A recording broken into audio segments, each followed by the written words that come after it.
तव्हांखे खुश आमदीद। मां आहियां उनसा शाह। उम्मीद है तव्हां सभु ख़ैरियत सां हूंदा, मज़े में हूंदा ऐं सुबुह जी चांहि इंजॉय कंदा हूंदा। बिस्मिल्लाहिर्रहमानिर्रहीम। अस्सलाम वालेकुम ऐं तमामु ॾिसंदड़नि खे पंहिंजी मॉर्निंग में वेरी गुड मॉर्निंग। ख़ुशि हुजो, आबाद हुजो इन्हनि दुआउनि सां त ज़िंदगी में के बि ॾुख न अचनि, सुख सुख हुजनि। हमेशह पंहिंजनि प्यारनि सां, पंहिंजनि दोस्तनि सां, पंहिंजनि मिठनि सां, सभिनी सां आबाद रहो। तव्हांजे साम्हूं ही प्रोग्राम खणी आया आहियूं, पंहिंजी मॉर्निंग पंहिंजनि सां गॾु। त उमेदु आहे तव्हांखे इंशा अल्लाह ताला रोज़ु तव्हां सां थींदी। वरी सुबुह जो मुलाक़ात, सुबुह जो ख़बर न आहे त केरु किथे पियो ॾिसे, असांखे कीअं पियो ॾिसे, पर उनखे असां उते सलाम कंदासीं। सुबुह जो रोज़ु तव्हांजे साम्हूं हाज़िर थींदासीं। ऐं तव्हांजो पंहिंजो सजाद सुहाग ऐं उनसा शाह तव्हांखे रोज़ु इंशा अल्लाह तव्हांजे लाइ वॾी इंफॉर्मेशन, महिमाननि सां मुलाक़ातूं, रद पचाओ, घणो कुझु हूंदो असांजी पंहिंजी मॉर्निंग में। ऐं रेगुलर सेगमेंट्स सां गॾु तव्हां असांजी कोशिशि हूंदी कि तव्हांखे एंटरटेनमेंट जे अलावा इंफॉर्मेशन, नॉलेज ऐं मुख़्तलिफ़ क़िस्म जी सेलिब्रिटीज़, गेस्ट सां बि तव्हांखे मिलरायूं। कीअं आहियो तव्हां सां? तव्हां ठीकु आहियो, ख़ैरियत सां आहियो? ऐं असांखे, असांजे ॾिसंदड़नि खे, छाकाणि त हिकिड़ी पंहिंजाइप आहे ऐं असां हमेशह पंहिंजो इस्तेमालु कंदा आहियूं पंहिंजे घर भाती जो लफ़्ज़। असांजा जेके बि ॾिसंदड़ आहिनि उहे सिर्फ़ु ॾिसंदड़ न हूंदा आहिनि, उहे असांजा घर भाती हूंदा आहिनि। छाकाणि त असां जॾहिं तव्हांजे अङण ते तव्हां वटि आहियूं त यकीननि असां चाहींदासीं ऐं तव्हांजो आवाज़ु, तव्हांजो अंदाज़ु असांजे प्रोग्राम में सदाईं शामिलु रहंदो आहे। लाइव कॉल्स तव्हांजूं हूंदियूं, तव्हांजो फीडबैक हूंदो, तव्हांजी पसंदि नापसंदि हूंदी। जीअं असां आहियूं, जहिड़ा आहियूं, तीअं असां हिक ॿिए सां सिधा सवां उअं ई हूंदासीं जीअं अॻ में रहिया हुआसीं। हाणे हिन मंच ते बि तव्हां सां जॾहिं मुलाक़ात थींदी, ॻाल्हि ॿोल थींदी त एज़ इट इज़ थींदी जीअं अॻ में थींदी रहंदी हुई। ऐं जेके बि ॾिसंदड़ आहिनि उनखे हिकु दफ़ो ॿीहर भलीकार। ऐं असां सां गॾु जेका उनसा शाह आहे उहा असां सां रोज़ु हूंदी। ऐं उनसा शाह साहिबा खे असिस्ट कंदुसि, ही होस्ट हूंदियूं ऐं उनजो असिस्ट कंदसि ऐं पासे में वेठो हूंदुसि। हिक ॿिए खे असिस्ट कंदासीं, अहिड़ी का ॻाल्हि कोन्हे। तव्हांजो जेको बैकग्राउंड आहे, असां चाहियूं था त असांजा ॾिसंदड़ आहिनि उनजे लाइ सिंधी मीडिया में तव्हांजो फर्स्ट इंप्रेशन आहे, फर्स्ट इंसर्शन आहे, फर्स्ट मुलाक़ात आहे तव्हांजी सभिनी। फर्स्ट डे फर्स्ट शो आहे, हिन मॉर्निंग शो बि जो बि फर्स्ट डे आहे। त मुंहिंजो बि जेको आहे सिंधी, स्पेशली सिंधी मीडिया में फर्स्ट डे आहे। सजाद खे त तव्हां ॾिसंदा रहंदा आहियो ऑन एंड ऑफ मुख़्तलिफ़ ड्रामाज़ में, होस्टिंग में, पर मुंहिंजो जेको आहे एज़ अ होस्ट मुंहिंजो जेको आहे फर्स्ट शो आहे। त अगरि का ग़लती थी हुजे त पहिरीं खां मां सॉरी चवां।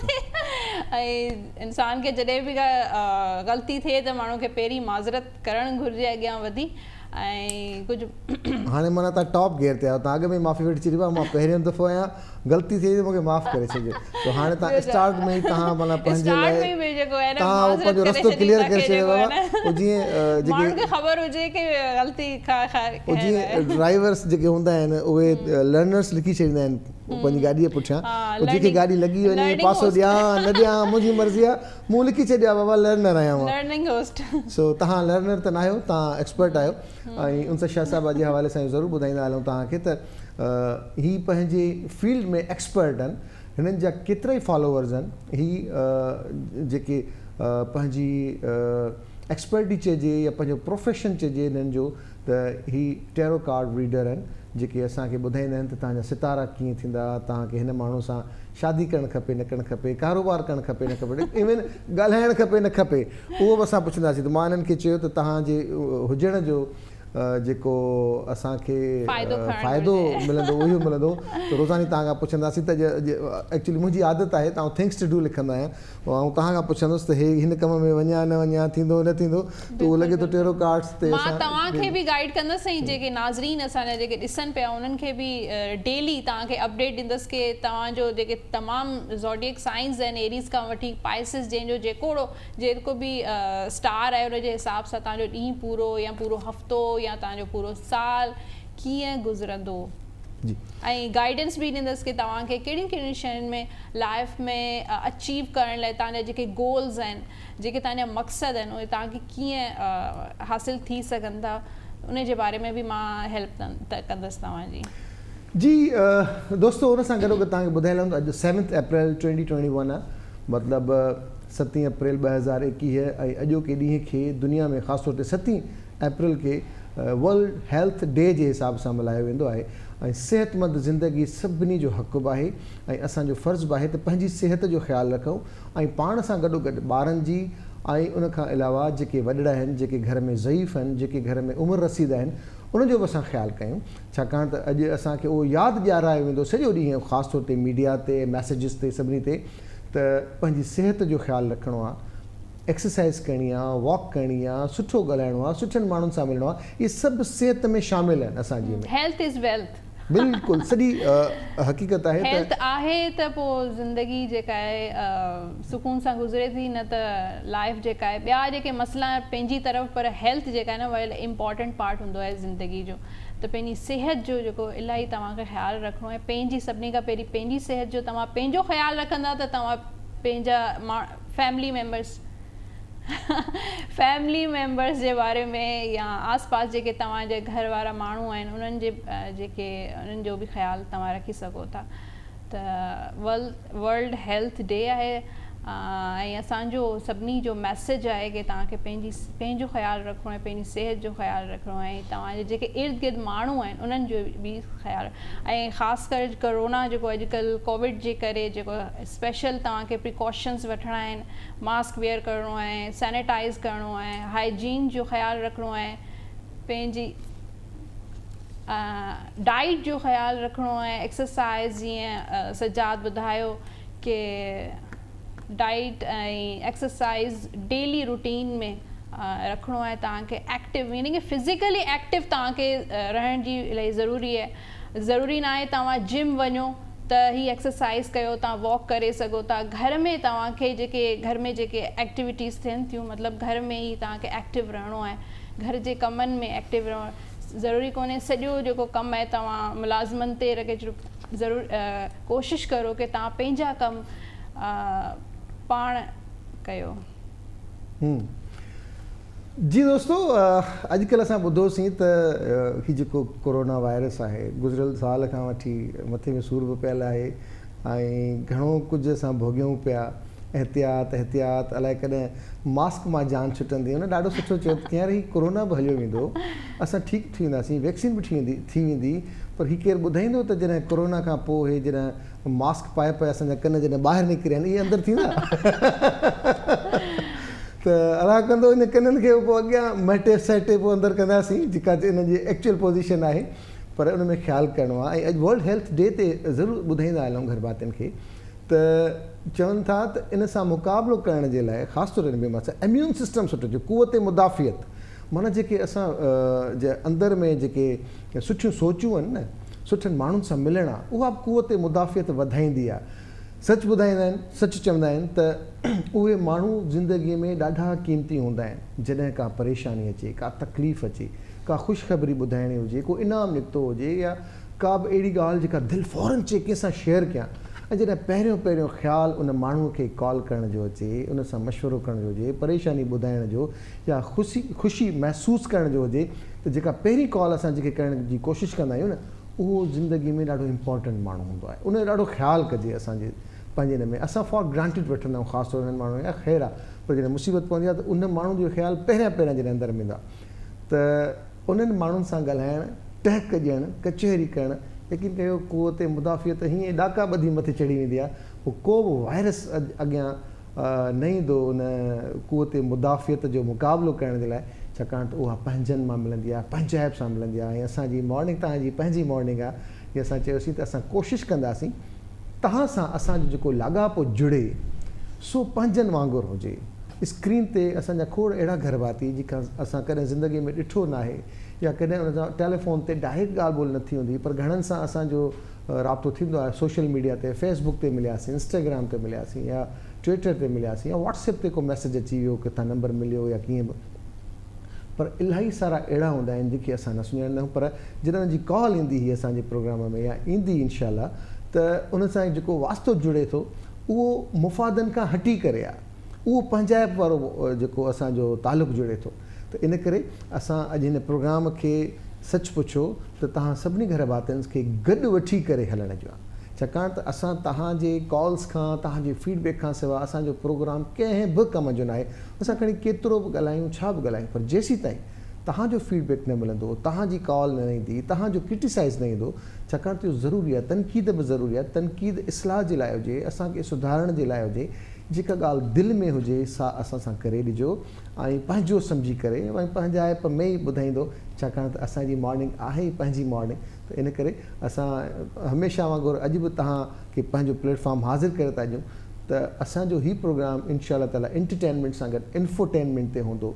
वधि में वधि कोशिशि कंदासीं त इंफॉर्मेशन तव्हां सां शेयर कयूं, छा पियो वहे वापरे दुनिया में, असां हेॾां होॾां जूं सही ख़बरूं, छाकाणि त मीडिया ते जॾहिं माण्हू वेहे थो त अथेंटिक ॻाल्हियूं ई करे सघनि थियूं, त उहे कोशिशि कंदासीं त तव्हां सां वञूं। डॉक्टर्स बि ईंदा, सिहत ते बि ॻाल्हाईंदासीं, वॾा महिमान बि ईंदा, जीअं मुदशर साहिबा चयो त असां वटि घणेई महिमान ईंदा, सेलिब्रिटी सां मुलाक़ातूं थींदियूं, सभु शयूं थींदियूं पंहिंजी मॉर्निंग। म्यूज़िक बि थींदो, छो त म्यूज़िक जेको आहे इलाही इम्पॉर्टेंट आहे। चवंदा आहिनि म्यूज़िक मौसीकी रूह की ग़िज़ा होती है, त म्यूज़िक ज़रूरी आहे। अच्छा, ऐं हाणे चवां त टैरो कार्ड जेको तव्हां ख़ैर सां तव्हां जेका एक्सपर्टी आहे, छा हूंदो आहे, कीअं तव्हां रीड कंदा आहियो, कीअं ॾींहं जो काथो लॻाईंदा आहियो? ॾिसो, काफ़ी माण्हुनि खे त टैरो रीडिंग जी ख़बर ई न आहे कि टैरो कार्ड थींदा छा आहिनि, ठीकु आहे। त इन खे थोरो सिंपल वर्ड्स में पाण एस्ट्रोलॉजी बि चई सघूं था। मां एस्ट्रोलॉजी बि कंदी आहियां, जेका सितारा, जेके स्टार्स हूंदा आहिनि, प्लैनेट्स हूंदा आहिनि, उन्हनि जी कैलकुलेशन हूंदी आहे। पोइ उन जे ज़रिए असां ॿुधाईंदा आहियूं कि तव्हांखे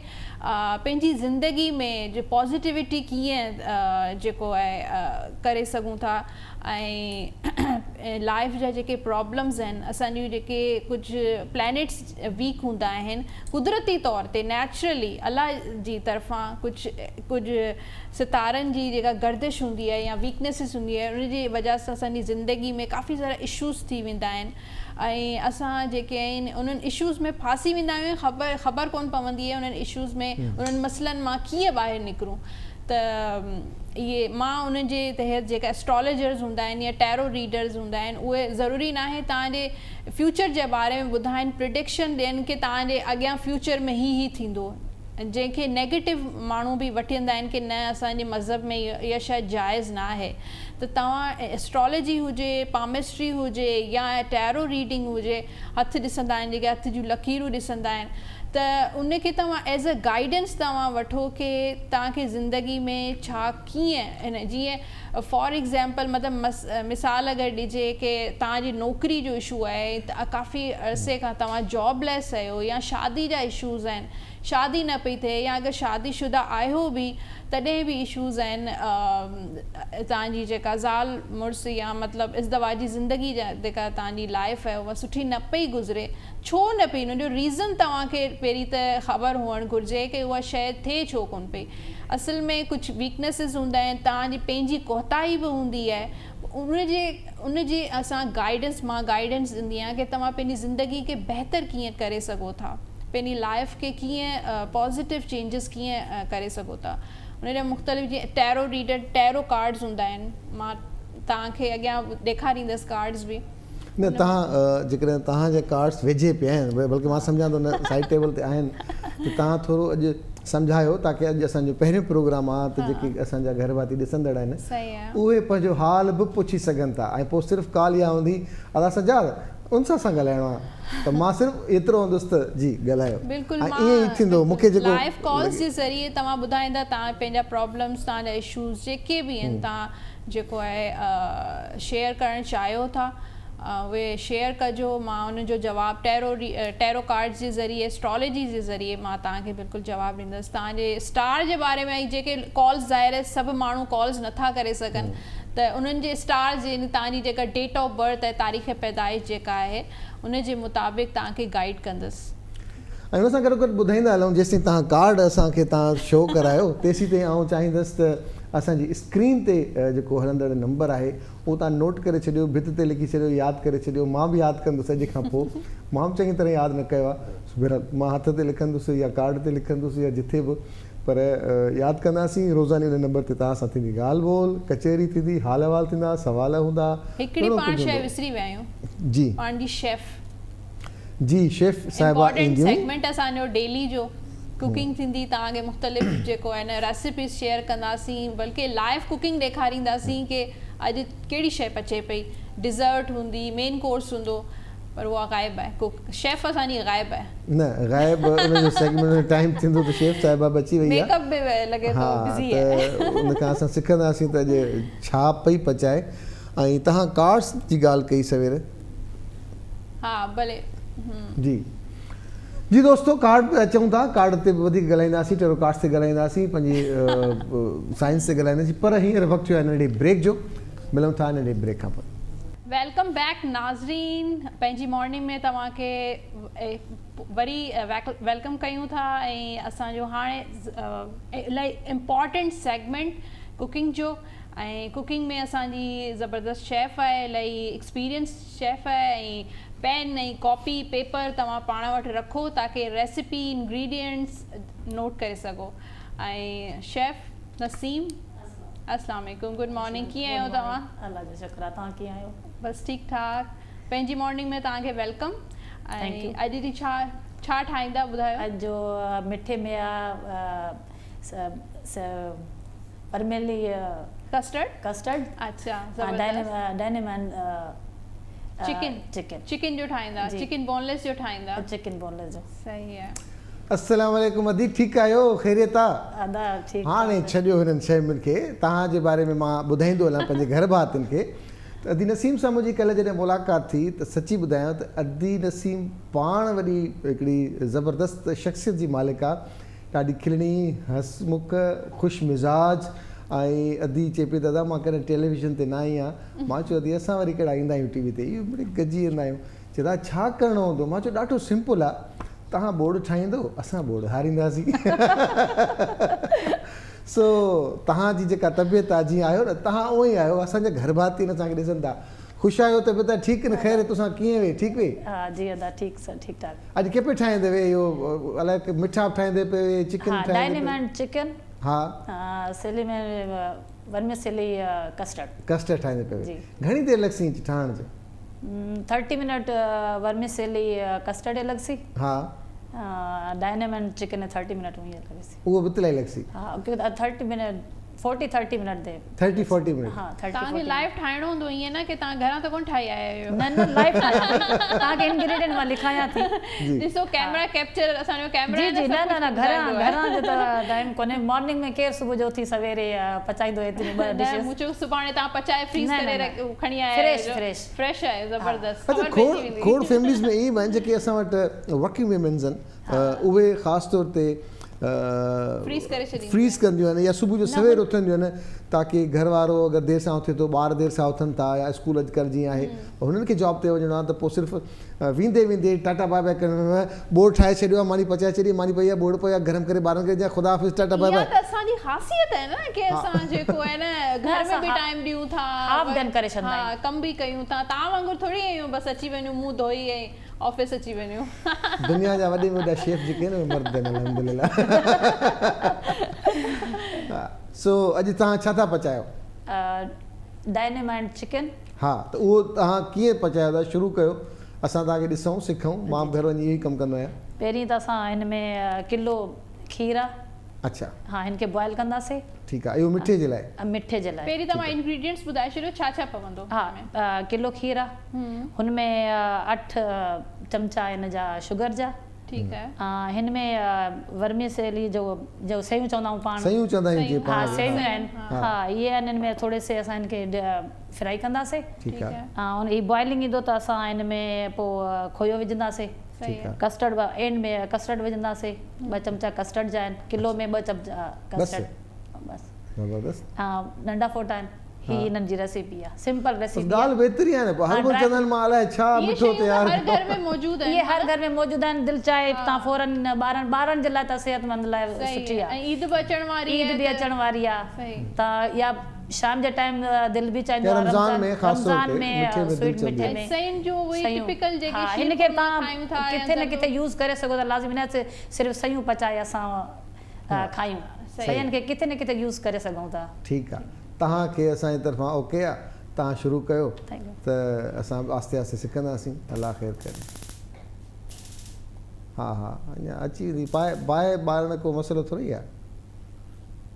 जी जी, जेसीं ताईं असांजो ही स्टार्ट थिए, कुकिंग स्टार्ट थिए, सभु शयुनि जो आस्ते आस्ते असां ईंदा रहंदासीं अदी नसीम ॾांहुं। तेसिताईं तव्हां असांखे टेरो कार्ड जे बारे में ॿुधायो पिया ब्रेक खां पहिरीं त अॼु बि कार्ड्स जेके आहिनि उहे रेडी आहिनि जी तव्हांखे ॾेखारियां थी कार्ड्स ई डेक हूंदी आहे 78 कार्ड्स जी हूअं त तव्हां एस्ट्रोलॉजी ऐं पामिस्ट्री जे बारे में ख़बर हूंदी तव्हांखे स्टार्स जे बारे में उहे हिन में बि इहे नंबर्स न्यूमरोलॉजी हूंदी आहे एस्ट्रोलॉजी हूंदी आहे टेरो कार्ड्स जूं पंहिंजूं पंहिंजूं फिगर्स हूंदियूं आहिनि 78 कार्ड्स हूंदा आहिनि जीअं को न ताश जा पत्ता हूंदा आहिनि जेको न प्लेइंग कार्ड्स खेॾंदा आहियूं उन सां ई गॾु ई इलाही मतिलबु काफ़ी हिन जी हिस्ट्री में अगरि वञूं त इजिप्ट्स मां इहो इल्मु आयो आहे ऐं पहिरें ज़माने में माण्हू जेके आहिनि प्लेइंग कार्ड्स मां प्रिडिक्शन ॾींदा हुआ की भई हीअ छा पियो थिए छा थियण वारो आहे छा थियण वारो आहे इनखे असां हितां ई कंटिन्यू कंदासीं कॉलर आहिनि असां सां हेलो अस्सलाम वालेकुम वालेकुम अस्सलाम केरु किथां खां असांजी भेण वॾा चैलेंज ॾेई छॾियव उन लाइ सुञाणण लाइ वरी मां टेरो कार्ड जी मदद वठंदुसि तव्हांजो सलाम जो अंदाज़ ई न आहे जो मां तव्हांखे सुञाणा उहो थी वञे जेको सॼी सिंध तव्हांखे सुञाणे हेलो अस्सलाम वालेकुम ओ इहो सवाब वासलाम वालेकुम अस्सलाम आपा नसीम दी ग्रेट छाला बाबा ठीक आयो बिल्कुल ठीक आपा तव्हां कीअं आहियो ख़ैरियत सां आहियो अल्हम्दुलिल्लाह मां ठीक आहियां तव्हांखे ॾिसी ॾाढी ख़ुशी थिए अॼु त वरी 4 चंड लॻाए छॾिया अथव आपा बसि इहे तव्हांजूं मोहबतूं आहिनि तव्हांजी फ़ोन तव्हांजा जेके कुर्ब हितां जेके आवाज़ असां न ॿुधासीं न त मां चयो यार ईअं कीअं थो थी सघे कीअं एॾी वॾी ज़िंदगी पई आहे आपा खां बग़ैर कीअं इहा ई त ॻाल्हि आहे न मज़ो इहो ई त आहे ख़ुशि आहियो आपा तबियत ठीकु आहिनि अल्हम्दुलिल्लाह तव्हां ठीकु आहियो तव्हांजी तबियत ठीकु आहे मां बिल्कुलु ठीकु आपा हिट फिट मज़े में असां सां गॾु उनसा शाह साहिबु आहे तव्हांखे वापसि हिते ॾिसी ॾाढी ख़ुशी थी अथमि ॿिन्ही खे ॿजणा वेठा आहियो जी निकिरी बि ॾाढी प्यारी पई लॻे ड्रेस बि ॾाढी प्यारी पई लॻे थैंक यू सो मच महिरबानी तव्हांजी कुर्बान तव्हांजा हा बाबा तव्हां बि इलाही सुठा था लॻो ॾिसो न कपिड़ा बि कहिड़ा पाता अथव वरी आपा ॾिसो बैकग्राउंड बि कहिड़ो कपिड़ा बि इत्तेफ़ाक़ सां हिकु जहिड़ा सेट बि अञा छा खपे आपा मां तव्हांजी ॾिठी हींअर सॼो जेको कमेंट हुआ सभिनि जा जेके बि हुआ ॾाढा मूंखे सुठा लॻा वरी सोचियमि त तव्हां प्रोग्राम शुरू कयो त छो न मां बि जेको इंटरव्यू पंहिंजी करे छॾियां अच्छा इहो पापा ॾिसो अॼु पहिरियों ॾींहुं आहे असांजे प्रोग्राम जो पहिरीं कॉल आपा नसीम जी आहे त इहो असांजे लाइ वॾो शर्फ़ अथव ख़बर अथव हाणे आपा नसीम न कंदी त ॿियो केरु कंदो पहिरीं आपा बसि इहा ई त ॻाल्हि आहे न ॿियो असांखे सुञाणे केरु आपा छो त मूंखे हर वक़्तु हर हंधि हर घड़ी यादि आहे न हर पल सेट कीअं लॻो तव्हांखे तमामु ज़बरदस्त अच्छा तव्हां बि ज़बरदस्त लॻो सेट बि ज़बरदस्त तव्हांजूं ॻाल्हियूं बि ज़बरदस्त ऐं तव्हांजी शेफ जेका आहे न उहा बि ज़बरदस्त आहे आपा नालो ई अहिड़ो अथनि न हिननि जो नालो ई अहिड़ो आहे बसि ॻाल्हि त इहा तव्हां आपा नसीम हीअ असांजी अदी नसीम बसि ॻाल्हि त साॻी आहे ऐं ॾिसो केॾी सुठी थी लॻे माशाल्लाह पंहिंजे गेटअप सां हा मूंखे ईअं सुठा लॻंदा ऐं आपा अॼु पहिरियों ॾींहुं अथनि थोरो हींअर उन में फॉर्म में न आहिनि पर वॾी फॉर्म वारियूं आहिनि अदी नसीम पंहिंजी तबियत वारियूं आहिनि असांजो जेको मिज़ाज आहे न जीअं असां आहियूं जहिड़ा आहियूं अदी नसीम तव्हांखे उहो ई मिलंदी इंशाल्लाह हाणे भले आपा नसीम अदी नसीम सां ॻाल्हाए हेलो अस्सलाम वालेकुम अदी हा कम बि थींदो पियो इहे सभु कम बि पिया थींदा पर कचहरी बि ज़रूरी आहे जी कीअं आहियो अदी ठीकु आहियो ठीकु अल्लाह जो शुक्र आहे तव्हां कीअं आहियो हा मां बि ठीकु आहियां अल्हम्दुलिल्लाह मां बि ठीकु आहियां तव्हांखे हिते ॾिसी ख़ुशी पई थिए मूंखे ॾाढी वरी मुंहिंजे नाले भाई आहियो जंहिंजा नाला साॻिया आहिनि जी हा बहरहाल तव्हां पंहिंजो कमु कयो पिया ॾाढा सुठा त लॻो पंहिंजे हिन जॻह ते जी इंशाल्लाह वरी कचहरियूं कंदासीं पाण में ठीकु आहे पा वॾी महिरबानी ऐं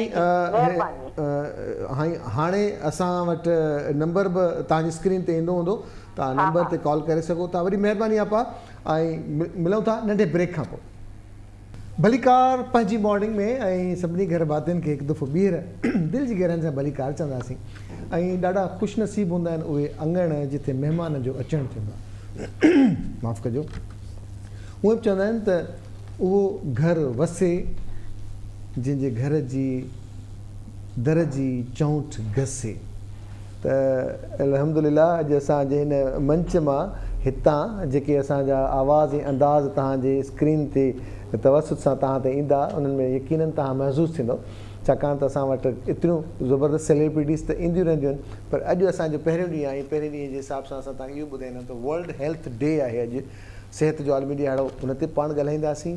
उन खां अलावा सुभाणे याने 8 अप्रैल 8 अप्रैल ते असांजे पंहिंजी अख़बार ऐं टाइम न्यूज़ खे, पंहिंजी अख़बार खे 2 साल पूरा थींदा ऐं टाइम न्यूज़ खे 1 साल पूरो थींदो। त हीउ जेको सफ़रु आहे जिदोजहद जो आहे, गॾिजण जो आहे, टीम वर्क आहे, यकीनन हिकिड़े माण्हू जो त कमु न आहे।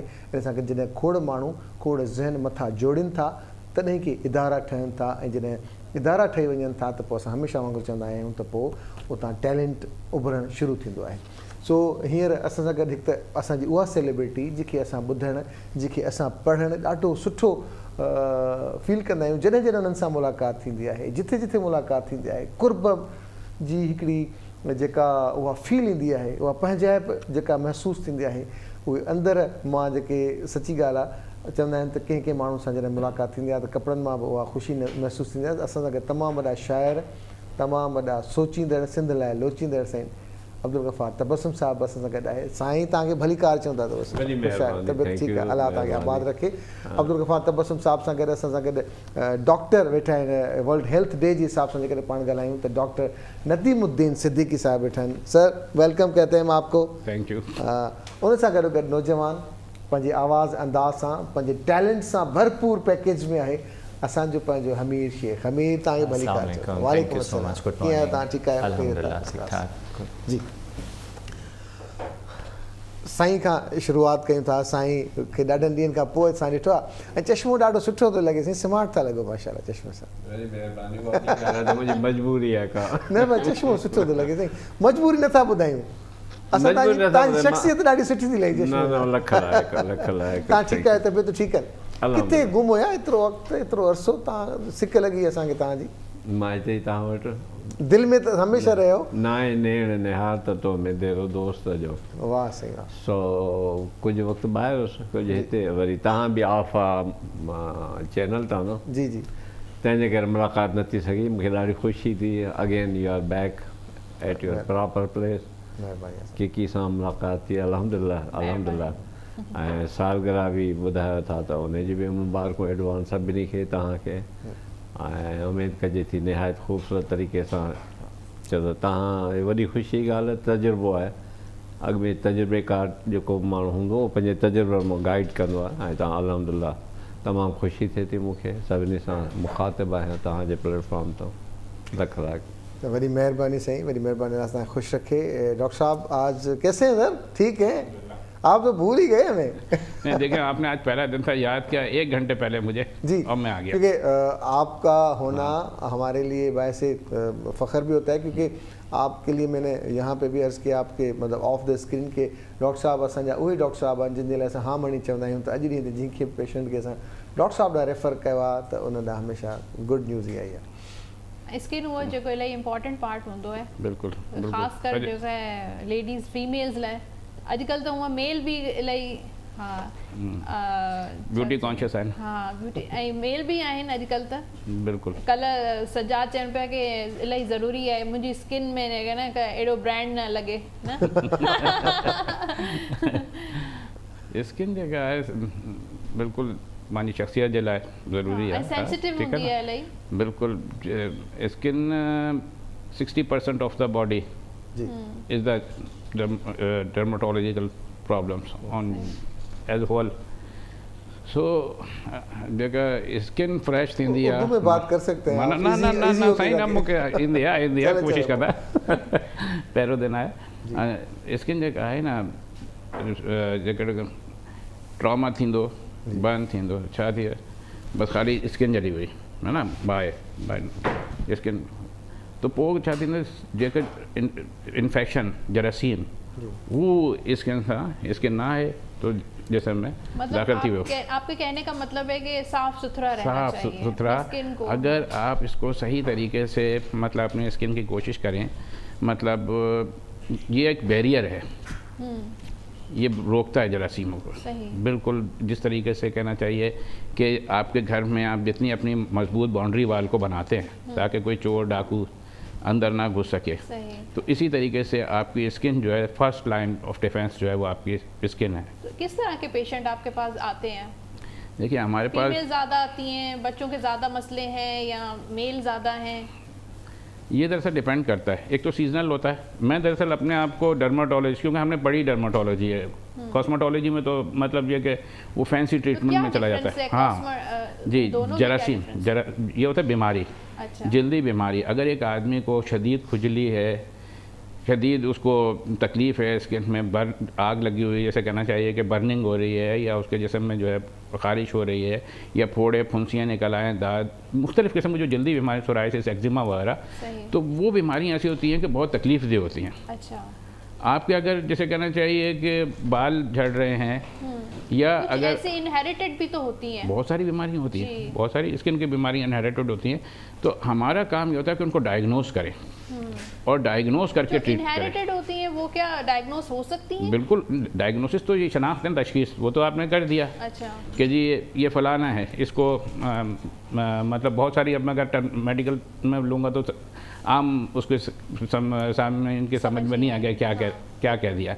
तो बहुत सारी ऐसी बीमारियां होती हैं जो मौलूद सीवियर से में मिल जाती हैं, ठीक है ना, तो वो तो उनका डायग्नोसिस तो और आसान हो जाता है। अच्छा। क्योंकि उनके फैमिली में होती है किसी ना किसी को, तो वो बताते हैं कि जी मुझे भी थी। अब इनका इलाज हो जाता है? इनका इलाज बहुत हद तक मुमकिन है अगर प्रॉपर डर्माटोलॉजिस्ट को दिखाया जाए तो। सही। लेकिन हमारे यहाँ बदकिस्मती से ये होता है कि पहले वो करीबी डॉक्टर को दिखाते हैं, अब उनकी समझ में आ गया तो ठीक है। हमारे पास तो होते हैं ना, चेहरा देखे क्या हुआ आज तुम जरा वो फ्रेश नहीं लग रहे, तो वो अपनी कहानी शुरू करेगा, मुझे बुखार हुआ था, पेट में दर्द हुआ था, ये आज तुम्हारा चेहरा मजेदार नहीं है। तो वो स्किन ही होती है जो आपका चेहरा बता रहे थे फ्रेशनेस है कि नहीं है। तो जाहिर है हम तो उसी कहते हैं skin is the marker of internal disease. बिल्कुल। अब आप जैसे बहुत सारे मरीज ऐसे होते हैं जिनके नाखून अंदर की तरफ धंसे हुए होते हैं। अगर आप देखेंगे नाखून अंदर की तरफ धंस जाते हैं, तो वो क्या है, अगर आप देखें पता नहीं क्या है वो, लेकिन वो क्या है, कोयलोनिकिया कहलाता है, यानी कि खून की कमी की वजह से। अच्छा। खून लोग कहते हैं कैल्शियम की कमी हो गई, वो कैल्शियम का तो कोई रोल ही नहीं है। हाँ, सबसे पहले तो ये सोच कर लें कि स्किन में कैल्शियम का कोई रोल नहीं है। सबसे ज़्यादा रोल जो कैल्शियम का है वो दांतों और हड्डियों में है। सही है ना। हमारे यहाँ एक बड़ा गलत कंसेप्ट है वो कि जनाब ये जो नाखूनों पर निशान आ रहे हैं कैल्शियम की वजह से आ रहे हैं, सफ़ेद चेहरे पे दाग आ रहे हैं तो कैल्शियम की वजह से आ रहे हैं। वो बच्चा हो या बड़ा हो उसको पता नहीं कितना कैल्शियम के सिरप पिला भी देते हैं, कैल्शियम की टैबलेट खिला भी देते हैं, इतनी महंगी महंगी आती हैं वो जिसकी कोई हद नहीं। हाँ। और वो ऐसे एक बड़ी कॉमन हर जगह है, मेल और फीमेल्स में डार्क सर्कल्स का बहुत प्रॉब्लम हो जाता है। अब ये डार्क सर्कल कहाँ पे, एक शॉर्ट कोई अगर रेमेडी आपके पास है तो शेयर करें ताकि हम सब। डार्क सर्कल अगर आप आंखों के मतलब ये डार्क सर्कल की बात कर रहे हैं तो इसके ये होता है ज़्यादातर उन लोगों को जिनका फैमिलियल होता है डार्क सर्कल चले आ रहे होते हैं। उसके लिए तो खीरा बहुत अच्छा इलाज है।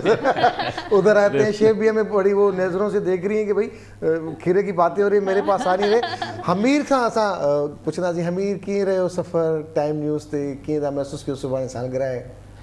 बस ख़बर न पई। अॼुकल्ह तव्हांखे ख़बर आहे महीना जेके ॾींहंनि वांगुरु लॻंदा आहिनि, साल महीननि वांगुरु लॻंदा आहिनि। त सुठो सफ़र रहियो, चैलेंजिंग हुयो। ऐं असांजा ईअं चइजे त न्यूज़ फ्रेटर्निटी में मूंखे त काफ़ी साल थी विया आहिनि। विच में मूं कुझु साल गैप कयो हुयो मल्टीपल सिंधी चैनल्स ते। 4, 6, 7, 8, 9 ऑलमोस्ट 8 years। इन बिटवीन मां सिंधी चैनल्स छॾे करे ॿिनि उर्दू चैनल्स ते कमु कयो, वरी पोइ गैप कयो, वरी पोइ अली काज़ साहब इहो कमु शुरू कयो त just bond together in the new project. ऐं सुठो थो हले अल्हम्दुलिल्लाह। सुठो एंजॉय बि कयो पिया है ना। माण्हुनि खे लॻंदो आहे शायदि त रोज़ ड्रेसअप थी करे कपिड़ा पाइणु, मेकअप करणु, डार्क सर्कल्स लिकाइणु पंहिंजा ऐं वेही रहणु, बट हिकिड़ी ईअं चइजे त टायरिंग जॉब, स्ट्रगल हूंदी आहे। हर रोज़ हिकिड़ा अहिड़ियूं ख़बरूं, अहिड़ा केसिस माण्हुनि खे ॿुधाइणु जेको जेसि ताईं माण्हुनि खे पहुचे पहिरियां तो असांजे मुंहं ते लॻंदा आहिनि अची करे। ऐं जेका उहो शॉक हूंदो आहे हिकिड़ो, उनखे पहिरियां एब्ज़ॉर्ब करणो। ब्रेकिंग न्यूज़ जेके ईंदियूं आहिनि पोइ साल में जेको ॿारनि सां रेप्स आहिनि, जहाज़ जा क्रैश आहिनि, सियासी अप डाउन्स आहिनि, इहे सभु शयूं पहिरियां पाण खे एब्ज़ॉर्ब करे पोइ असां स्क्रीन ते। एग्ज़ैक्टली। मां हमीर पहिरियों न्यूज़ कास्टर KTN जो था, यू नो इट? हाँ मूंखे शायदि ख़बर न सिकंदर साहब ऐं ठीकु लॻंदा आहे आहिनि। सिकंदर बाद में आयो पहिरियों न्यूज़ कास्ट पहिरियों ख़बरूं मूं पढ़ियूं दुबई मां साईं जॾहिं इलेक्शन 2002 जी इलेक्शन जी ट्रांसमिशन हलाई असीं 2002 जी 19 years अगो त मां ख़बरूं पढ़ंदो हुउसि वरी पोइ प्रैक्टिस कंदो हुउसि मूंखे हिकिड़े ॾींहुं साईं रहमतुल्लाह मांजोठी साहिबु स्क्रिप्ट लिखंदा कंदा हुते ऑफिस में मूंखे यार हेॾे आइडिया यार तूं हेॾो सुठो थो लॻी खिलंदड़ चहिरो अथई नंढो हुई तूं बि माण्हुनि खे हाणे मौत जूं ख़बरूं ॿुधाईंदी साईं यकीन कंदो मां सॼो रस्तो सोचींदुसि यार साईं त सही ॻाल्हि कई यार वाक़ई मां केसी ताईं ॿुधाईंदुसि साईं मां वञी साहिबु साईं मुंहिंजी तबियत सही न मूंखां न पुॼंदो मां इहो न्यूज़ कास्ट खातो मटायो सो हक़ीक़त आहे ज़ाहिर आहे हिकिड़ो सॉफ्ट कॉर्नर्स बि आहिनि पंहिंजे अंदरि में हिकिड़ो माण्हू हिकिड़ो सोचे थो ऐं ठही संभरी ॿुधाए तव्हां वटि अहिड़ा इंसिडेंट्स अचनि था रोज़ जी बुनियाद ते ऐं तव्हांजी ॻाल्हि कई त एॾियूं हार्ड न्यूज़ तव्हां पंहिंजे चहिरे जे तासुरात खे कंट्रोल कंदे ॿुधायो इहो वॾो आर्ट आहे ईअं न आहे त को असां न्यूज़ कास्टर खे चयूं त न्यूज़ कास्टर पढ़ी छॾियूं न दिलि आहे सभु शयूं न्यूज़ कास्टर बि हाणे एक्चुअली आउटडेटेड ई आहे हाणे उन शइ खे पूरो एंकर थो करिणो पवे ऐं उन शइ खे ईअं चइजे त असां वटि जेको तव्हां 19 साल पहिरियां कयो ऐं हाणे जेको आहे एंकर्स खां उहे मल्टीपल कम वरिता था वञनि हाणे उहा शइ न ई जेका पीटीवी जे दौर में हूंदी शायदि हाणे उहे मल्टीपल कम वरिता इंटरेक्ट करे थो पुछे थो पंहिंजो इंटरेक्शन जा सेशंस थींदा आहिनि जे विच में तव्हां अहिड़ियूं शयूं खणी था अचो जिनखे तव्हांखे एज़ अ इशूज़ पूरो होस्ट करिणो पवंदो आहे ऐं हुन में पोइ तव्हांजी पर्सनल आउटपुट बि तमामु घणी एक्ज़ैक्टली ऐं शेफ जी तव्हां सां ॻाल्हि कई हुन सां हा बिल्कुलु मानी रेडी आहे असांजी न छा पे ठाहियो ॿुधायो हाणे डायनामाइट चिकन अच्छा डायनामाइट चिकन मतिलब धमाकेदार चिकन अॼु भला धमाको थींदो कोन थींदो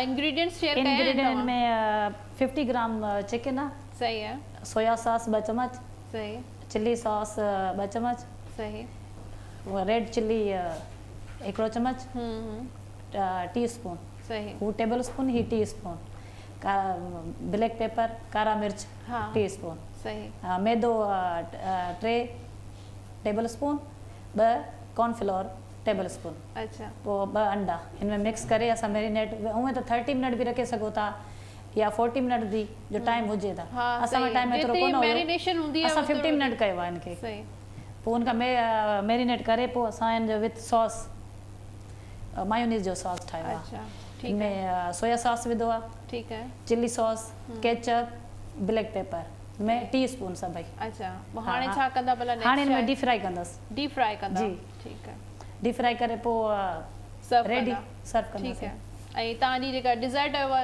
तयार आहे डिज़र्ट तयार ऐं हुन बि उनखे चयईं त भई ये सास चिली दे दे चाहिए ये क्या है सास चिली चाहिए वो चिली सास तो होता है लेकिन ये सास सारी चिली होती है एड़ी तो वाह चिली सॉस है सॉस चिली है चिली सॉस जी असां अचूं तबस्सुम साहब तव्हां ॿाहिरि रहियो माशाल्लाह वॾो वक़्तु रहिया आहियो गचरसो रहिया आहियो हाणे रिसेंट हिन में कीअं महसूसु कयो सिंध खां परे रही करे हिकिड़ो शाइर हुनजा उद्दमा या उते वधीक टाइम मिलियो सोचण जो लिखण जो पढ़ण जो जेको सोच वारो माण्हू आहे उहो पंहिंजी सॼी दुनिया पाण खयूं घुमंदो आहे हा उहो किथे बि हुजे सही जंहिंखे अंदर में फ़िकिर ऊनो जनरली सॼे माहौल जो सॼी दुनिया में छा पियो वहे वापरे त उहो किथे बि हूंदो उहो उन ई सोच में गुम हूंदो पर उहो जेको निस्बतूं आहिनि उहे जंहिंमें असीं सिधी ॻाल्हि कयूं त भई ओर पूरियल हूंदी आहे जिते उन जो त वरी त इहो 1.5-2 साल एक्चुअली गुज़रियो पेंडेमिक जे करे त सभु वसीला उॾण जा जहाज़ सरहदूं सभु अदरवाइज़ तव्हां सम्झी सघो था त हिकिड़ी मच्छी पाणीअ खां ॿाहिरि कीअं रहंदी हूंदी इहो हाल हो अलहमदुलिल्लाह ठीकु आहे उते बि वेठे इहो साॻियो लिखण पढ़ण जो कमु हिते बि साॻियो ई हाणे का तव्हांजी अचे पई का बुक नई जी हा मुंहिंजा तक़रीबन इहो फ़ाइदो थियो त 2 टे किताब अची विया हुनखे तरतीब ॾियां पियो मां जी हा जी हा सो त को शेयर तव्हां शेयर कंदा असां सां ॿुधायो वाह ॾाढो सुठो कोई शेयर कयो अथई शाइर को शेयर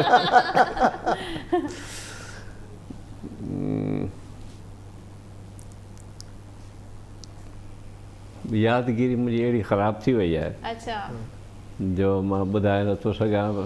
हिकिड़ो तव्हांजो आहे शेर जी जी अच्छा अच्छा विछड़ण जो मूंखे अरसो तव्हांखे थोरो शायदि यादि हुजे। न बिल्कुलु यादि न आहे। विछड़ण जो मूंखे अरसो हिकु पल जो चयो हुई मुंहिंजी उमिरि उन ई पल जी चांट ते गुज़री वई। चावट ते गुज़री वई हा इहो हाणे यादि चावट कयो त यादि अची वियो। सो अल्हम्दुलिल्लाह मुंहिंजी हिकिड़ी कमिटमेंट आहे न किथे बि हुजिबो कहिड़े हंधि बि हुजिबो जेसिताईं शरीर आहे त पियो लिखिबो पर उन लिखण जो एंजॉय कयो था लिखण खे एक्चुअली उन खां सवाइ मुंहिंजो हाणे ॿी का ख़्वाहिश बि न आहे रही तंहिंजे करे इहो तव्हां केतिरे अरसे खां इहो लिखो पिया? मुंहिंजा 16-17 किताब आहिनि 2-3 हे बि शामिल थी वेंदा इन लिखण लाइ हिकिड़ी उमिरि जेका मुंहिंजी गुज़री वई आहे। साईं जो जेको शेर त काफ़ी आहिनि पर साईं खे जॾहिं बि ॾिसंदो आहियां जुनू जोश जज़्बा जो त मूंखे वरी हो लाइनूं तरी ईंदियूं आहिनि अखियुनि ते हिन ते त तोसां जॾहिं मिलां तोखे ॾाढो वणां पाण खे तुंहिंजे लाइ ठाहियूं पियो ठाहियां हा मां तुंहिंजे बिना कुझु बि न आहियां। वाह तव्हांजी इंस्पिरेशन छा आहे? तव्हां को जवानी में को प्यार मोहब्बत इश्क या छा? हिते आहियूं त इहा ख़बर न पई त मुंहिंजी जवानी हलिया वेंदी। जवान त आहियो नौजवानी जी ज़िक्र थो थिए एवरग्रीन आहियो पर हिकिड़ी एज हूंदी आहे उन में तव्हां का न का इंस्पिरेशन हूंदी आहे हर इंसान जी। बेसिकली मुंहिंजो हूअं सॼो मज़ामत प्यार मोहब्बत सभु शइ जे वरी मज़ामत बि त उहा अहिड़े रोमांस सां जो माण्हू खे क़ाबिल क़बूल हुजे उगरी न लॻे का जंहिंसां मुज़ाहिमत कजे उनखे बि ख़बर न पए उनखे बि सुठो लॻे हा उनखे बि सुठो लॻे पर आउं पंहिंजो कमु करे वेंदो आहियां त उहे लफ़्ज़ जेके चवणा हूंदा आहिनि उहे प्यार मोहब्बत में चई बि वेंदो आहे ऐं इहे मौज़ू रहिया आहिनि ॿियो ख़ासि करे जेकॾहिं हिकिड़ो शाइर आहे ऐं उन शाइर जी जेकॾहिं विशाल दिलि आहे त उहो सॼे मौज़ूअनि खे हिकिड़े जॻह ते अची करे जेको कुझु वहे वापरे थो उहो मूं ते असरु कंदो आहे दुनिया में जेको बि हींअर इहो आहे किथे बि आहिनि त बुनियादी तौरु बैन अल-अक़वामी मौज़ू त साॻा ई आहिनि सूंहुं आहे ग़ुरबत आहे मुफ़लिसी आहे जेके बि शयूं आहिनि पर उन खे ख़ाली आहे त तरतीब असीं कीअं था ॾियूं। हिकिड़ो तव्हां सफ़रनामो बि लिखियो मुंहिंजो सफ़रनामो आहे ऐं मुंहिंजे ख़्याल में तव्हां हुन सफ़रनामे ते PhD कई आहे जेको आहे सभु जी खोड़ सवाल उन सफ़रनामे मां ई था अचनि। जी हा जी हा जी हा मां सम्झी वियुमि सॼी ॻाल्हि त सफ़रनामो आहे मां पहिरियों दफ़ो जॾहिं वियुसि अमेरिका ऐं लंडन ऐं उन में कुझु सिंगापुर बि ऐं PI में मां कमु कंदो हुअमि त उनजे करे मूंखे प्रिविलेज हो त इहा दुनिया जी कुंड कुछ ऐं मां PI जॉइन ई इन लाइ कई त मूंखे नंढे हूंदे खां घुमण जो शौक़ु हो जी हा जी हा त पोइ उन जे जेको बि हुयो ऐं मूंखे ख़ुदि उहो जेको लिखंदे बि सुठो लॻो छो त उहे शयूं मां अखियुनि सां ॾिठियूं मुंहिंजे लाइ बिल्कुलु नयूं शयूं लॉस एंजलिस हुजे एक्सपीरियंस बि उहो जेको वहियो वापरियो ऐं उन खां पोइ उन में जेका आहे बुनियादी शइ त आउं इनवाइटेड हुउसि साना वार जो पहिरियों लॉस एंजलिस में जेको आहे उहो हुयो उनजो त हाणे हूअं ई ड्रीम वर्ल्ड आहे हिकिड़ी त भई लॉस एंजलिस हुजे न्यूयॉर्क हुजे इहे सभु शयूं पोइ वरी शाइर जे हथ में सभु शयूं आयूं त उहो शाइर मां वियुसि न्यूयॉर्क मां असां वियासीं ज़ाकिर बुलो हार्वर्ड यूनिवर्सिटी त बोस्टन वियासीं असां न्यूयॉर्क मां बोस्टन त साईं खे मूं ॾिठो त साईं थोरो पासो वठी ईअं पाणी जो वञी किनारो वरितो त उते मूं साईं खां चयो माने हू समुंड किनारे कल्ह चंड ॾिसण आई पर ॾींहं जो चंड आहे कोन मां समुंड में चंड पे ॻोल्हियो न ॿई नज़र न आया त पोइ ख़बर पई त तव्हां चयो साईं हिते राति जी ज़रूरत ई न आहे जिॾा ॾिसां थो चंड बि हक़ीक़त बि आहे एक्चुअली उहो ख़ुदि उहो टुकड़ो एॾो सुहिणो हसीन आहे ऐं हूअं त अमेरिका जी हर कुंड कुछ सुहिणी आहे पर ख़ासि करे कंहिं शाइर लाइ तमामु ख़्वाबनि जी दुनिया हिकिड़ी जी हा जी हा उते वञे थो वरी पोइ जॾहिं सभु शयूं साम्हूं अचनि थियूं त मूंखे इहा ख़बर आहे त तव्हां जेकॾहिं शाइर न बि त तव्हां शाइरी एतिरी पसंदि कंदा हो ऐं इहे मंज़र जेके मूंखे उतसाईंदा आहिनि उहे तव्हांखे बि उतसाईंदा आहिनि तंहिंजे करे गॾिजी मज़ो वरितोसीं ऐं ॾाढो भरपूर ख़ूबसूरत हो बोस्टन ॾिठो तव्हां त ॿियो रीज़न बि साईं जो जेको हिकिड़ो रीज़न ॿियो तव्हांखे ॿुधायां शायदि तव्हांखे बि न ख़बर हुजे तव्हांजी जेका डेट ऑफ बर्थ आहे 20 नवंबर हुनजे हिसाब सां तव्हांजो स्टार जेको थिए थो स्कॉर्पियो बिल्कुल सही है स्कॉर्पियंस जेके हूंदा आहिनि न स्कॉर्पियो जो सिंधी में ॿुधायो त ख़बर त पए माण्हुनि खे सिंधी में त ख़बर कोन्हे अकरब जेके चइजे थो उनजे हिसाब सां तव्हां नेचर वाइज़ रोमांटिक इमोशनल ऐं इन जी वजह सां थी सघे थो तव्हां पोइट थिया हुजो बस वो जे तारीख़ साईं टेरो कार्ड रीडर आहिनि हिननि पहिरियां त पूरो ज़ावियो तव्हांजो कढी छॾियो आहे ऐं अगरि पर इहो जे ज़ावियो तव्हांखे ॿुधाईंदी बि सही त चंड किनारे ते केरु आई त पर ज़ावियो हाणे जॾहिं 70 साल में कढियो मूंखे हसरत आहे त शादी खां पहिरियों कढियो आहे त ख़बर पियो न अल्हम्दुलिल्लाह तमामु सुठो ऐं उहो शहर हूअ समुंड किनारे ते कल्ह चंड ॾिसणु आई हिकु चंड तमाशो हो हिकु चंड तमाशा आई ॿ सुठियूं ॿियूं उन जूं ईअं आहिनि नेणनि जे निहारुनि सां हुन चंड झुलायो पए पिंबड़ियुनि जे हिंदोरे में हुन राति पे झूम आई वो समुंड किनारे ते कल्ह चंड ॾिसणु आई हाणे इहो न पुछिजो त केरु आई ॾिसणु केरु सही उहो मतिलबु मां ॿाहिरि बि चवंदो आहियां मां चयो सॼा सावर जॾहिं वेंदो आहियां त मां ज़हनी त तयारु हूंदो पुछंदो आहे साईं केरु ई समुंड वारी न घणनि ताईं त मां पहुतुसि पर मां तव्हांजी मिसाल मां चयो बाबा मां एॾो निर्जो आहियां जो सॼा सां पुछी थको आहे मां न पुछाए थको आहियां सो अञा मंज़िल आहे अलाह साईं तव्हां ख़ुशि मां त तव्हांजी मिसिस खां पुछियो त इहो तव्हां त नथा थी सघो हुन चयो न मां आहियां बि न ऐं उन खां पोइ जेका बाहि लॻाए विया उहो अञा ताईं भोॻियो हूंदो त इहे ख़ूबसूरत यादूं आहिनि हमीर खां पुछंदासीं हमीर तव्हां मॉर्निंग शो कया सभु शयूं अॼु असांजो हीउ पहिरियों ॾींहुं आहे हिन मंच तां कीअं फील पियो थिए तव्हां छा था एक्सपेक्ट कयो बेस्ट आहे तव्हां लाइ सुठो ई कंदो ऑब्वियसली एक्सपर्ट आहियो तव्हांजो बि जीअं मूंखे ख़बर पई त टैरेट कार्ड रीडर आहियो त सभु खां पहिरियों त पंहिंजे प्रोग्राम जो ई टैरेट कार्ड कढंदा न मां पहिरियों दफ़ो चयो मां जॾहिं मुलाक़ात कई ऐं मुंहिंजे ख़्याल में तव्हांजो बि पहिरियां कढियो ई हूंदो पोइ ई जॉइन कयो न मां पोइ हुननि खे असली पंहिंजी बर्थडे ॿुधाई कोन्हे टैरेट कार्ड्स में मुंहिंजे ख़्याल में बर्थडे खां अलावा बि इहो जेको कार्ड्स रखी करे हुन मां तव्हांखे ॿुधाए वठंदा आहिनि त इन बारे में तव्हां छा था सोचो त हुननि कढियो हूंदो तव्हांजो त सजाद मूंसां कीअं हलंदो ईंदड़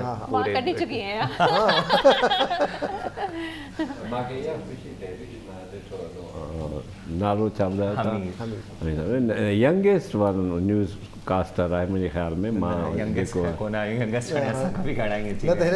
साल थिया आहिनि अंदाज़ो लॻायो न तमामु पंहिंजी नंढी एज मां बि मां मुंहं ते न पंहिंजे कॉन्फिडेंस सां पंहिंजे अंदाज़ सां ॾाढो सुठो कयो मूंखे अञा हाणे त वरी बि सिहतमंद आहिनि अञा वज़न में काफ़ी हुया पर हाणे त बिल्कुलु स्लिम एंड स्मार्ट हाणे त आइडियल आहिनि मां उन खां सवाइ जेको सेल्फ कॉन्फिडेंस में ॾिठो आहे न त मूंखे तमामु सुठो लॻो त कोई पंहिंजो सिंधी न्यूज़ कास्ट एॾे पुरएतमाद ऐं ख़ासि करे मुंहिंजे ख़्याल में तव्हांजो ग्रोअप कराची में घणो थियो आहे मुंहिंजा फादर आर्मी मां रिटायर्ड थिया त असां लाड़काणे खां अलावा बि घणी जॻहियुनि ते पंहिंजी हा न पर तलफ़ुज़ बि तव्हांजो इलाही सुठो चिटो तलफ़ुज़ आहे तव्हांजो बि हा उहो त आहे लाड़काणे खां पोइ जॾहिं कराची हैदराबाद शिफ्ट थो थिए न त मिक्सअप जेका थी वञे उन में लफ़्ज़ बि ॿोली सॼी थी वञे असांजी पोइ उहा थी वञे गुलाबी सिंधी गुलाबी खां बि अञा नीरी पीली नीरी फिकी फिकी थी वञे सो उन में इहो असरु उनजो न वठणु पंहिंजो तलफ़ुज़ शाइस्तगी बरक़रार रखणु इहा ख़ूबसूरती आहे आवाज़ बि हिननि जी इलाही सुठी आहे सिंगिंग करे आवाज़ सुठी न आवाज़ सुठो आहे ऐं मूंखे पहिरीं जॾहिं तव्हां तारीफ़ थियो त मूंखे आवाज़ सुठो आहे त मूंखे ॾाढी ख़ुशी थी छो त अञा ताईं उन असर में न आयो आहे जंहिंमें तव्हां आया आहियो आवाज़ सुठो थी वियो आहे कॾहिं गानो वानो गायो तव्हां असां गानो न गाईंदा आहियूं बसि गाना ॿुधी वठंदा वॉशरूम सिंगर तव्हांखे त ख़बर आहे इहा मां ॿुधाए छॾियां तव्हांखे त कोई ज़मानो साल 2-3 त इहो जीअं तव्हां फील्ड मटाई न पंहिंजे न्यूज़ कास्टर खां इहा फील्ड मटाइणी आहे नौजवान आहे स्मार्ट आहे इहो सुभाणे एक्टिंग जो चार में इहो सभु तव्हांखे उन पासे वठी वेंदा अॻु में ईअं हूंदो त जेको माण्हू ईंदो शोबिज़ में उहो हिकिड़ो ई कमु कंदो हाणे उहो हिकिड़ो माण्हू जेको अचे थो उहो सभु कम थो करे, उहो शेफ बि थी थो वञे, उहो एंकर बि थी थो वञे, उहो एक्टर बि थी थो वञे, सिंगर थी थो वञे, शाइर थी थो वञे, डायरेक्टर बि थी थो वञे। न न पर हू पंहिंजे स्मार्टनेस खां फ़ाइदो वठे थो न, हुजणु खपे हुजणु खपे हुजणु खपे। डॉक्टर साहब, वर्ल्ड हेल्थ डे, क्या टिप्स देंगे, क्या मैसेज देंगे आप सबको? तो सबसे पहले कोरोना से जो हम निमट रहे हैं, पूरी दुनिया इसमें है, तो सबसे पहले तो यही कि जिस तरह से लोग हमारे यहाँ समझ रहे हैं कि जी कुछ नहीं है कोरोना, ये इस तरह से जो है ना, ये इस सोच को ख़त्म करना पड़ेगा। मेरे अपने करीबी जानने वाले तकरीबन 7-8 डॉक्टर अल्लाह को प्यारे हो गए इस बीमारी में। अच्छा। तो ये मतलब ये नहीं है कि जिस तरह से आम तौर पर ये कहा जाता है, और खुसूसन मैंने ये देखता हूँ कि हमारा जो लेबर तबका वो कहता है कि कहाँ ये कोरोना कुछ नहीं है, ये ऐसे ही उन्होंने अंग्रेज़ों ने निकाल दिया और फलाना है ढिमकाना है। ऐसा नहीं है, जिसको होता है अगर आप देखें अपने जानने वालों में, अपने रिश्तेदारों में, तो मैं नहीं कहता कि कोई भी ऐसी फैमिली होगी जिसका कोई जानने वाला इस कोरोना में अल्लाह को प्यारा ना हो गया हो। सही कह रहे। तो ये बड़ी ख़तरनाक बीमारी है और बड़ी ख़तरनाक, और ये दरअसल जो है ना इसकी लहरें आती रहेंगी। अच्छा। जिस तरह हाँ पहली जो आई उसमें यह था कि बाज़ को बुखार हुआ, सही हो गए, बाज़ जो चेस्ट इन्फेक्शन के मरीज़ थे या डायबिटिक थे या हाइपरटेंसिव थे या उनको और कोई ऑटोइम्यून या कोई ऐसी बीमारी थी जो कि उनकी इम्यूनिटी जिसमें कम हो गई, तो वो लोग ज़्यादा हुए। इम्यूनिटी को किस तरीके से, इम्यूनिटी की मुराद ये होती है कुव्वत मुज़ाहमत। अब जिस तरह अगर कोई शख्स कैंसर का मरीज़ है, इम्प्रूव कैसे करना चाहिए? सबसे पहले जनरल अगर हम इम्यूनिटी की बात करें तो उसमें अपनी खुराक, हिफ्ज़ान सेहत जिसे कहते हैं ना, अच्छा, कि उस पर जो है अमल करें कि आपकी खुराक अच्छी होनी चाहिए। क्या लेना चाहिए खुराक में? इसमें जैसे बैलेंस डाइट जिसे कहते हैं ना, कि उसमें प्रोटीन भी होनी चाहिए, उसके अंदर कार्बोहाइड्रेट भी होनी चाहिए, मतलब अगर अल्फा गोश्त भी खाएं, अंडे, मुर्गी, मछली, जो भी जिसको जो हिसाब में। लेकिन सबसे ज़्यादा बेहतर जो है, यानी फ्रूट बहुत सस्ता है हमारे यहाँ पाकिस्तान में, चाहे वो तरबूज हो, खरबूजा हो, जो मौसम का फल हो।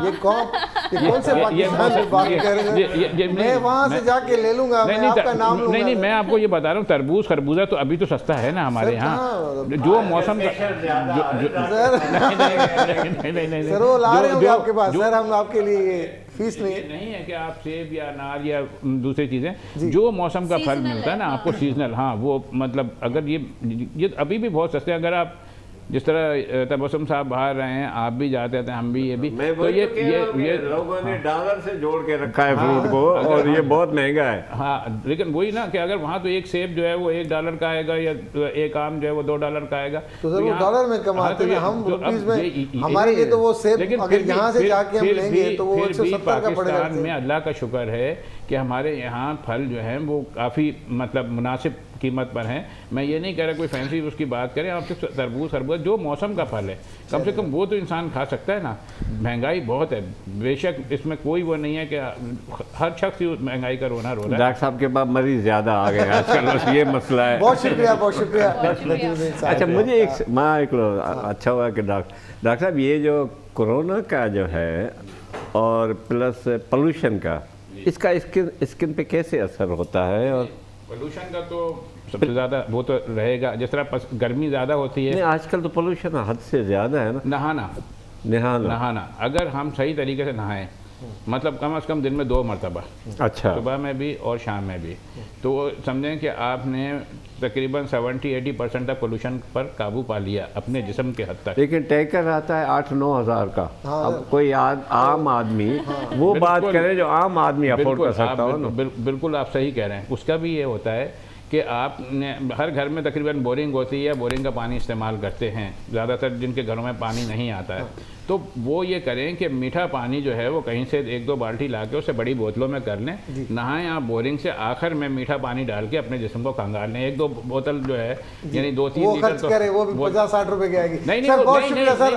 मैं ये कह रहा हूँ सिर्फ बोतल की बात तो आगे, मैं वही कह रहा हूँ, पेशेंट बहुत अच्छे आ रहे हैं, पानी की बोतल आम आदमी का पता नहीं चल रहा है। मिनरल वाटर की बात मैं नहीं कर रहा हूँ, मैं कह रहा हूँ ये बाल्टी मीठा पानी की, सर मीठा पानी बाल्टी में ला के उसे भर लें।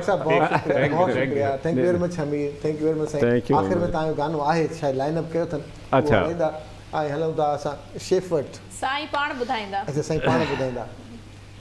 तव्हां ॿुधायो छा धमाकेदार चिकन तयार थियो? धमाकेदार चिकन तयार। अच्छा डायनामाइट चिकन। अल्लाह रहम करे दे। सर्व करे छॾियो अथव जी प्लेट्स वग़ैरह में सर्व करे छॾियो जी अथव महिमाननि खे बि थोरो सर्व कयो जी। ऐं हाणे असांखे इजाज़त ॾींदा साईं खां असां झुंगार सां तव्हांजी ॿुधंदासीं पंहिंजे मेज़बाननि खे ॾींदा इजाज़त मूंखे सजाद सुहा खे ऐं इंशाअल्लाह रोज़ाना 9 खां 11 बजे ताईं तव्हां सां मुलाक़ात कंदासीं पंहिंजी मॉर्निंग में। साईं गज़ल ईअं जेको आहे वफ़ा पसंदि हुयो हू वफ़ा परस्त न हो वफ़ा पसंदि हुयो हू वफ़ा परस्त न हो रुञुनि में कीअं हले हा सफ़र जो सख़्तु न हो असां अलाए त कंहिं कंहिं जो उणियोसीं जीवन असांजी पंहिंजी हयातीअ ते कोई भर्त न हो ऐं गुलाबी मुंद जो भंवरो उॾाणो मौसम सां गुलाबी मुंद जो भंवरो उॾाणो मौसम सां गुलनि खे वींदे चयूं वियो निभाउ शर्त न हो ऐं सदाईं खिड़ंदो सदा सेंवरनि में छणंदो रहियो सदाईं खिड़ंदो सदा सेंवरनि में छणंदो रहियो किराड़ जो ही कमल पोइ दिलि शिकस्त न हो तालुकात तकल्लुफ़ तमीज़दारियूं बि ज़मानेदार हो तबसुम कहीं जो दोस्त न हो वाह साईं वाह सो हेॾा ख़ुशबू जेका आहे मानीअ जी ऐं हिन जी उहा हाणे अॻिते गज़ल इन में थी वियो सॼो महिरबानी वरी इंशाअल्लाह सुभाणे सभु इकट्ठे हूंदासीं पंहिंजे मेज़बाननि खे ॾींदा इजाज़त सुभाणे तव्हां सां थींदी वरी इंशाअल्लाह ताला मुलाक़ात तेसीं ताईं अल्लाह